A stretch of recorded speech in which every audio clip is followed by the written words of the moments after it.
जन्म से लेकर मृत्यु तक शिव महापुराण की कथा कहती है, अगर कोई मर भी गया है और उसके गले में अगर रुद्राक्ष का मन का है, रुद्राक्ष की माला है, पड़े रहने दो, उतारना नहीं है।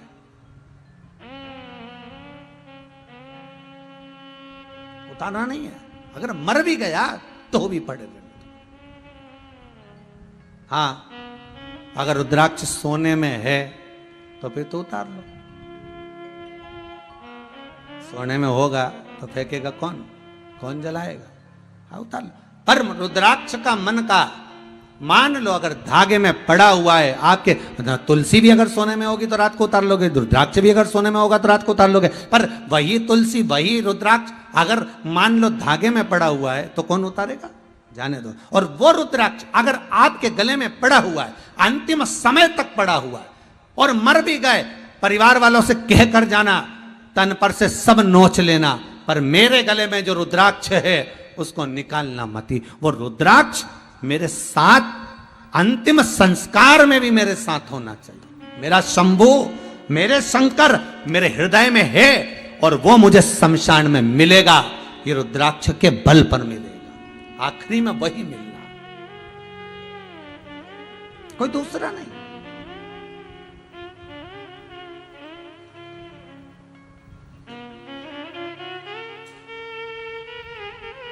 महाराज, जब भी जन्म मिलेगा सेवा करेंगे तेरे,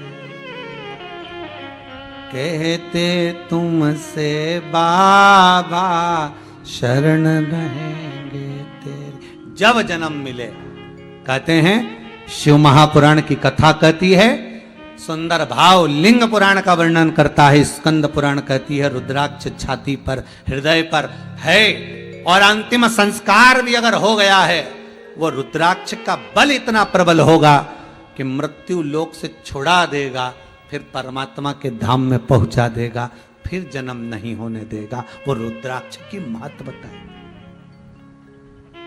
रुद्राक्ष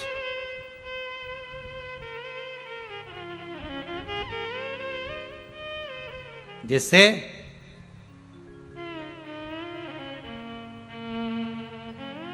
एक चक्षु नरियल, एकाक्षु नरियल, श्रीफल,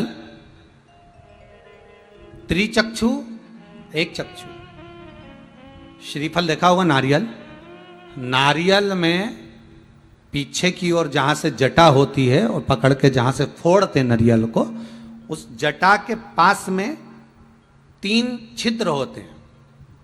शंकर भगवान को पूर्णता में देने वाला और शंकर भगवान के द्वारा संकट हरने वाला एक फल, वो कहलाता श्रीफल।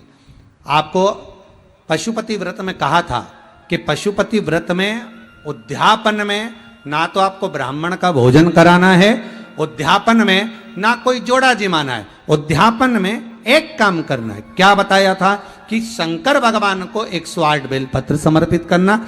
जब पशुपति व्रत आपके पूर्ण हो जाए, 5 सोमवार पूरे हो जाए, 108 बेलपत्र समर्पित कर देना। बेलपत्र नहीं हो तो 108 चावल के दाने समर्पित कर देना। वो ना बने 108 सफेद फूल समर्पित कर देना।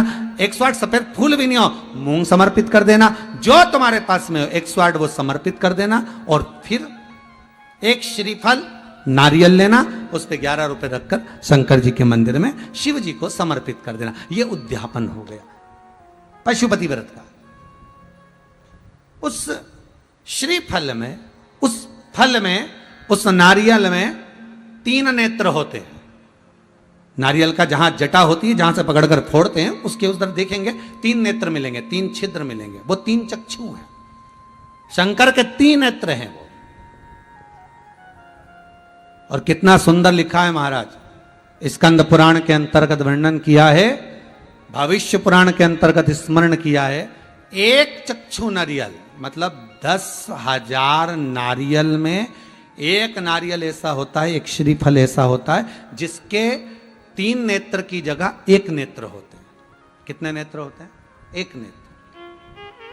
जितने भाई बहन सुन रहे हैं बड़े ध्यान से सुनना। महाराज, श्रीफल जो नारियल आप कलश पे रखते हो, जो नारियल आप मंदिर में ले जाते हो, पूजन करते हो, तो 3 चक्षु नारियल, 3 नेत्र वाला नारियल, अर्थात नारियल की जहां जटा होती है वहां उसके 3 नेत्र होते हैं, 3 चक्षु होते हैं। और 1 चक्षु वाला, 1 नेत्र वाला 10 से 15 हजार श्रीफल में, नारियल में 1 नारियल ऐसा होता है जिसका 1 नेत्र होता है, उसमें 3 नेत्र नहीं होते, एक चक्षु होता है। तो महाराज शिव पुराण कहती है, स्कंद पुराण कह रही है कि 1 चक्षु जो नारियल होता है उसको शुक्रवार का जब प्रदोष पड़े, जिसको कहते हैं शुक्र प्रदोष। कौन सा प्रदोष होना चाहिए? शुक्रवार का प्रदोष।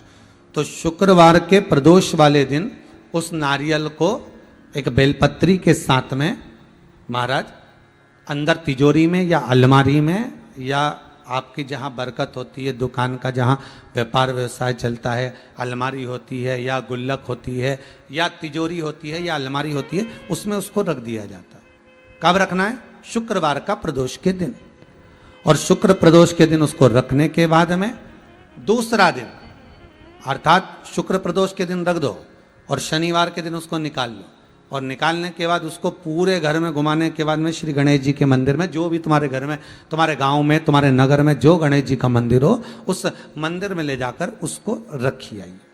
वहां से मात्र 1 दुर्बा लेकर आइए, गणेश जी महाराज की चढ़ी हुई केवल 1 दुर्बा, और उस दुर्बा को दरवाजे की देहली पर छुलाकर उस दुर्बा को अपनी अलमारी में, अपनी तिजोरी में उसी दिन रख दो जिस दिन लेकर आयो महाराज। कभी जिंदगी में लक्ष्मी की कमी नहीं आ सकती, पर होना चाहिए 1 चक्षु नारियल। कभी संपदा की कमी नहीं आ सकती, कभी आपको नीचे की ओर नहीं जा सकते, आप उन्नति की सीढ़ी पर ही चढ़ोगे, अग्रण्य ही बढ़ो, आगे ही बढ़ो। 1 चक्षु नारियल, 1 चक्षु नारियल हो तो जीवन का आनंद सुख। तो उसी तरह शंकर को पाना, शिव का स्मरण करना या शंकर का अनुमोदन करना। पहले की कथा में, सुमानी जी वाली कथा में भी कहा था, शिव महापुराण अगर आप सुन रहे हो, आपकी चित्तवृत्ति में अगर शंकर की कथा आ गई और वो शिव पुराण आपके भीतर अगर पहुंच रही है, तो आप इस शिव पुराण का जगत में कह भी सकते हो कि शंकर की वो कथा में हमने ये सुना है और उससे ये फल है, उसका ये आनंद है, उसको श्रवण करो।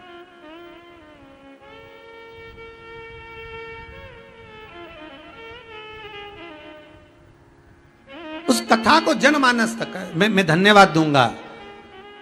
महाराज नीमच, परतवाड़ा, इंदौर, नांदेड़, महाराष्ट्र, मध्य प्रदेश, गुजरात, ना जाने कहां कहां के भाइयों ने पत्रकारों के माध्यम से, अखबारों के माध्यम से अपने अपने क्षेत्र में इस शिव महापुराण का प्रचार किया और कहा 30 तारीख से शिव महापुराण की कथा आ रही है, और आप सब संपूर्ण, कई लोगों ने मराठी भाषा में भी छापा। मैं निवेदन करूंगा समीर जी से कि वो क्लिपिंग दिखाएं जरा, कि अखबारों में कितना सुंदर भाव व्यक्त किया, कितना सुंदर, कि मौका मिल रहा है श्रवण करने का, ये मौका मिल रहा है आनंद पाने का।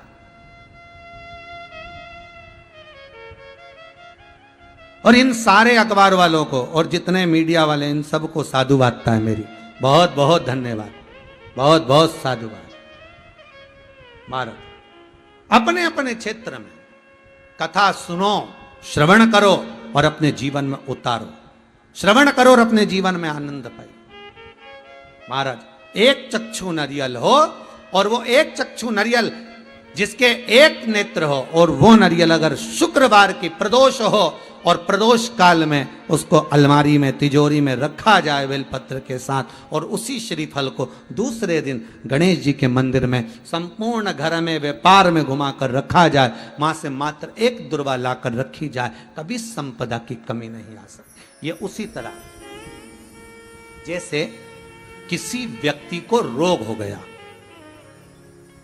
और बहुत रोग होने के बाद दवाई चल रही है, औषधि चल रही है, पर रोग समाप्त नहीं हो रहा, तो ये 1 चक्षु जो नारियल होता है, इस 1 चक्षु नारियल की जो जटा होती है, इस जटा को निकालकर इसको जलाकर इसकी राख तैयार कर कर इसकी भस्म बनाकर शंकर भगवान पर भौम प्रदोष के दिन, सोमवार की प्रदोष पड़ने वाले दिन अगर शिव जी के शिवलिंग का लेपन करा जाता है तो कहते हैं उस लेपन का थोड़ा सा भाग, थोड़ी सी भस्म लाकर बीमार व्यक्ति के हृदय पर लगा दी जाती है तो वो रोग से मुक्त होता है, उसको रोग नहीं घेरता। इस एक चक्षु ने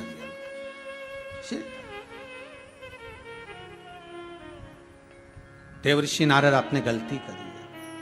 नारद जी बोले मैंने गलती करी? हाँ। क्या गलती हो गई मुझसे? गलती नारद जी आपने ये करी कि पहले तो शंकर की निंदा कर दी।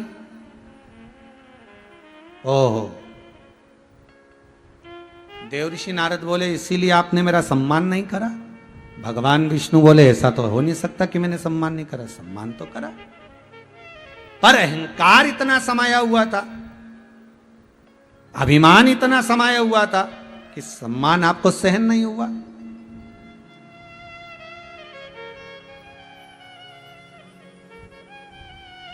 सम्मान सहन नहीं हुआ।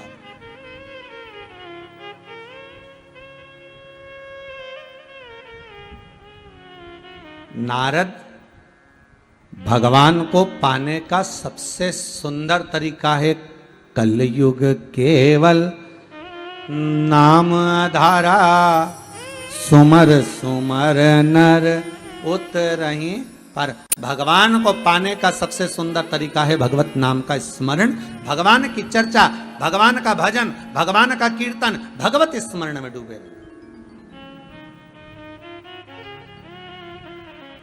आज जमशेदपुर में बैठकर सिन्हा परिवार अगर कथा का रस स्वादन करा रहा है, पूरा सिन्हा परिवार, फिर कहूंगा एक पीढ़ी नहीं 7 पीढ़ी नहीं, उज्जैनी में ऋण मुक्तेश्वर महादेव की दीवार पर बड़ा बड़ा पत्थर से खुदा हुआ लिखा है कि शंकर की शिव महापुराण की कथा, शंकर की कथा 71 पीढ़ी को तार देती है, एक पीढ़ी नहीं।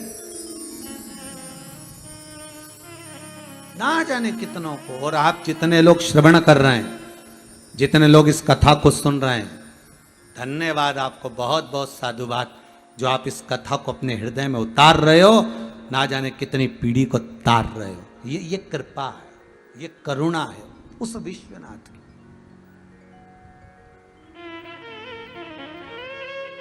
करुणा उस। नारद तुमने गलती तो करी है। नारद बोले इसीलिए शायद आपने मेरा सम्मान नहीं करा। भगवान बोले मैंने तो सम्मान दिया था पर अहंकार इतना बड़ा था कि सम्मान दिखे कहां। भक्ति हो तो भगवान दिखे।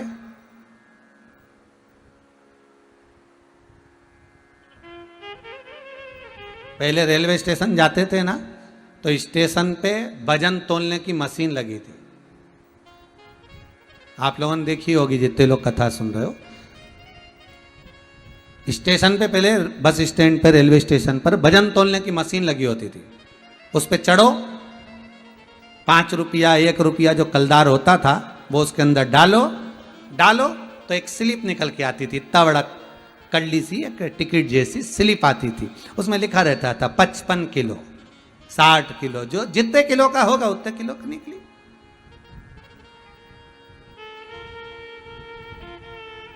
पर कोई समझदारी करे और उसमें कलदार की जगह 1 का कलदार, 5 का कलदार, 2 रुपया की जगह उसमें 500 का नोट डाले तो स्लिप आएगी क्या? अरे बोलो तो रे, आएगी क्या?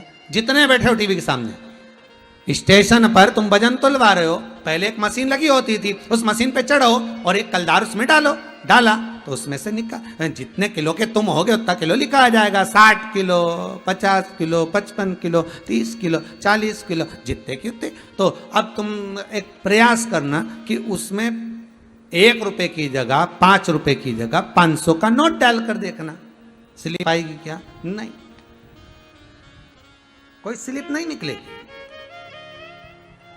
उसमें कोई वजन की स्लिप आएगी ही नहीं कि कितना तुम्हारा वजन है, कोई स्लिप। उसी तरह भगवान ये नहीं देखता कि तुम्हारे पास में माल कितना है, 500 का है, 2000 का नोट है, 10,000 है, 50,000 है, 1,00,000 है।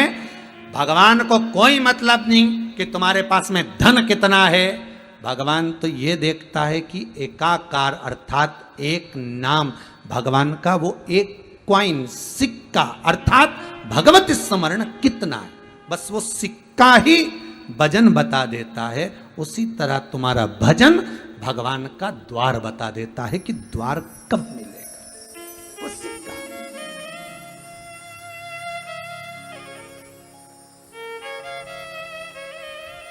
मात्र एक सिक्का वो दिखा देता।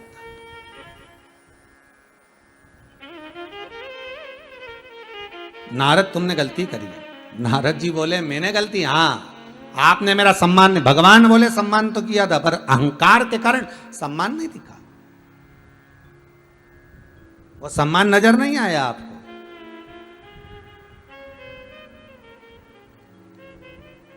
ओहो प्रभु, मैंने आपको श्राप दे दिया, आप मनुष्य बनकर इस मृत्यु लोक में आओगे और आपको भी स्त्री के लिए अर्थात अपनी पत्नी के लिए रोना पड़ेगा।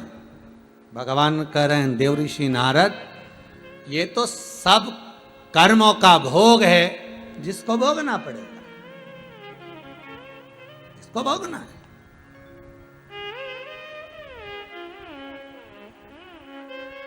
ये कर्मों का भोग है, ये हमारे मस्तक पर, हमारे सिर पर ये ऋण है जिसे चुकाना पड़ेगा।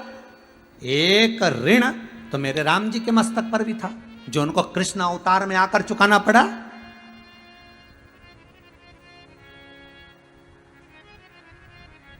एक ऋण तो मेरे राम जी के मस्तक पर भी ले गया था। कब? जब बन जाते समय माता जानकी को प्यास लगने लगी, सीता जी बिलखने लगी, मां जानकी के मुख से निकल गया, प्रभु बहुत प्यास लगी, मुझे बहुत प्यास लग रही है प्रभु। राम जी बोले जलाशय तो कोई पास में दिख नहीं रहा, मेरे नजदीक में कोई पानी का केंद्र, कोई पानी का स्थान, कोई तालाब, कोई सरोवर, कोई कुंड, कोई झरना नजर नहीं आ रहा।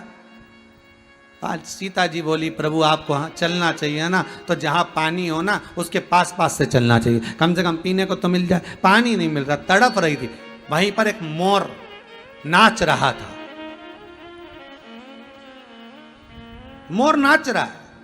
राम जी ने हाथ जोड़कर मोर को बुलाया, प्रभु ए मयूर देव आइए। मोर दौड़ कर आया, प्रभु क्या आज्ञा है,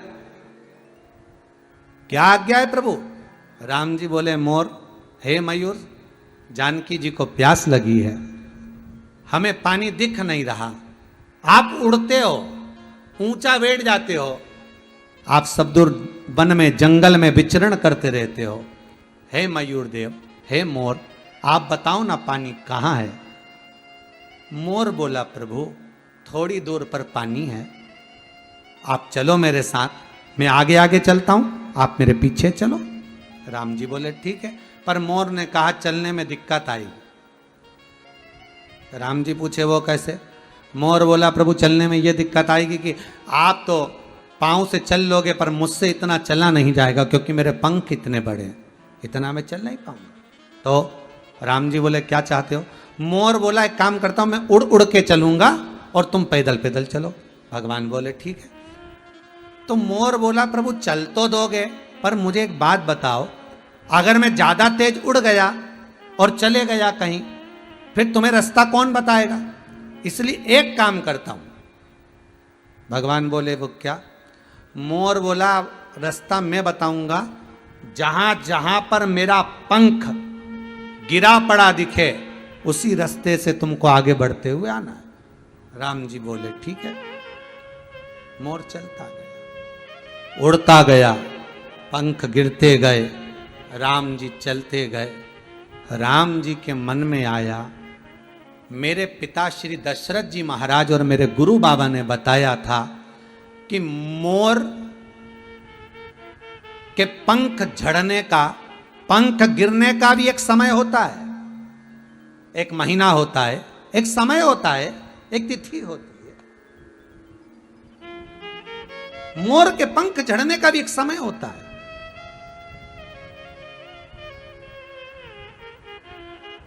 और यदि मोर अपने पूरे पंख उस समय में ना झड़ाए और उसके पहले अगर झड़ा देता है तो मोर मर जाता है। राम जी को लगा ये मोर मुझे रास्ता दिखाने के लिए अपने पंख गिराता गिराता गिराता गिराता जा रहा है, और सरोवर के नजदीक मोर पहुंचा। तन पर एक पंख नहीं था मोर के, और मोर, सीता जी ने पानी पिया, मोर के पास आई। राम जी ने देखा मोर के प्राण छूट रहे हैं। राम जी ने कहा, मयूर तुम्हारे पंख तो एक समय पर झड़ते हैं, तुमने पूरे झड़ा दिए, अब तो तुम मर जाओगे। मोर कहता है, प्रभु क्या हुआ, पर पानी तो पिला दिया। प्रभु अगर पंख झड़े तो झड़ जाए, पर मैंने आपको पानी तो पिला दिया ना, आप भूखे तो नहीं हो। और परमात्मा को अगर मैं पानी नहीं पिलाता, मां जगत जननी को अगर पानी नहीं पिलाता, तो मेरा जीवन बेकार था। प्रभु मोर अपने प्राणों को त्याग रहा है। राम जी कहते हैं, मोर चिंता मत करना, तेरा कर्ज अदा करने के